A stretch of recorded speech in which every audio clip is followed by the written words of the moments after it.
Friends, അപ്പം കുറേ നാളുകൾക്ക് ശേഷമാണ് ഞാൻ ഇങ്ങനെ ഒരു വീഡിയോസുമായി വരുന്നത് അല്ലേ. അപ്പം നമ്മൾ ജീവിതത്തിൽ 3 കൂട്ടം കാര്യങ്ങൾ പാലിക്കണം കേട്ടോ. അതിനകത്ത് ഒന്നാമത്തേന്ന് പറയാനുണ്ട്, നമ്മൾ ആരുടെയും മുന്നിൽ യാചിക്കരുത്. കാരണം നമുക്ക് യാചിക്കാതെ ജീവിക്കാൻ പറ്റുമല്ലോ. നമ്മൾ ആരുടെയും മുന്നിൽ എനിക്ക് എന്തെങ്കിലും താ എന്നും പറഞ്ഞിട്ട് നമ്മൾ യാചിക്കരുത്. നമ്മൾ അടിയറ പറയുന്നതിന് തുല്യമാണ് അത് അല്ലേ. നമ്മൾ ആരുടെയും മുന്നിൽ യാചിക്കരുത്.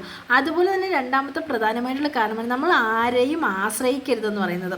ഇപ്പം എന്തെങ്കിലും ഒരു വയ്യാഴി വന്ന് തളർന്ന് കിടക്കുന്ന ഒരാളാണെങ്കിൽ അങ്ങനെ വെച്ച് ഞാൻ പറയുന്നില്ല, അങ്ങനെയുള്ളവരെ അപ്പോൾ ആശ്രയിക്കുന്നത്, അങ്ങനെയല്ല ഞാൻ പറഞ്ഞത്. മറ്റൊരാളുടെ മുന്നിൽ പോയി കൈ നീട്ടുന്ന ഒരു അവസരം നമ്മളായിട്ട് ഉണ്ടാക്കരുത്. നമ്മളങ്ങനെ ആശ്രയിച്ച് ജീവിച്ച് കഴിഞ്ഞാലുണ്ടല്ലോ ജീവിതകാലം മുഴുക്ക് നമ്മൾ അങ്ങനെ ആയിപ്പോകും. നമ്മൾ സ്വന്തം കാലിൽ നിൽക്കാനായിട്ട് എപ്പോഴും പഠിക്കുക. അതാണ് ഞാൻ ഉദ്ദേശിക്കുന്നത്, ആരുടെയും മുന്നിൽ ആശ്രയിക്കരുതെന്ന് ഞാൻ പറഞ്ഞത്. അതുപോലെ തന്നെ മൂന്നാമത്തെ മെയിനായിട്ടൊരു കാര്യം, ആരെയും അമിതമായി വിശ്വസിക്കരുത് എന്ന് പറയുന്നത്. എന്നെ വിശ്വസിക്കാൻ പറ്റാവുന്ന ഒത്തിരി ആൾക്കാരുണ്ട്, പക്ഷേ വിശ്വസിക്കാൻ പറ്റാത്തവരായിട്ട് നമ്മുടെ ജീവിതത്തിൽ ഒരുപാട് ആൾക്കാരുണ്ട് കേട്ടോ. നമ്മൾ ഒരുപാട് സ്നേഹിക്കുന്നവരായിരിക്കും നമുക്ക് ഒരുപാട് വേദനകൾ തരുന്നത്. അതുകൊണ്ട് നമ്മൾ അമിതമായിട്ട് ഭ്രാന്ത് പിടിച്ച സ്നേഹം എന്നൊക്കെ കേട്ടിട്ടില്ല. അങ്ങനെ നമ്മൾ ആരെയും സ്നേഹിക്കരുത്. ആ സ്നേഹം നമ്മൾക്ക് തിരിച്ച് നമ്മളെ കണ്ണുനീരാക്കുന്നതായിരിക്കും കേട്ടോ. അതുകൊണ്ട് എല്ലാവർക്കും ഒരു അകലം വെച്ചിട്ട് വേണം എല്ലാവരെയും നമ്മൾ സ്നേഹിക്കാൻ. അതുകൊണ്ട് ഒരുപാട് അമിതമായിട്ട് നമ്മൾ ആരെയും സ്നേഹിക്കരുത്. 3 കൂട്ടം കാര്യങ്ങൾ തന്നെ നമ്മുടെ ജീവിതത്തിൽ പാലിച്ച് തന്നെ നമ്മുടെ ജീവിതം സെറ്റാകും. നിങ്ങളൊന്ന് ചെയ്തു നോക്കുക കേട്ടോ.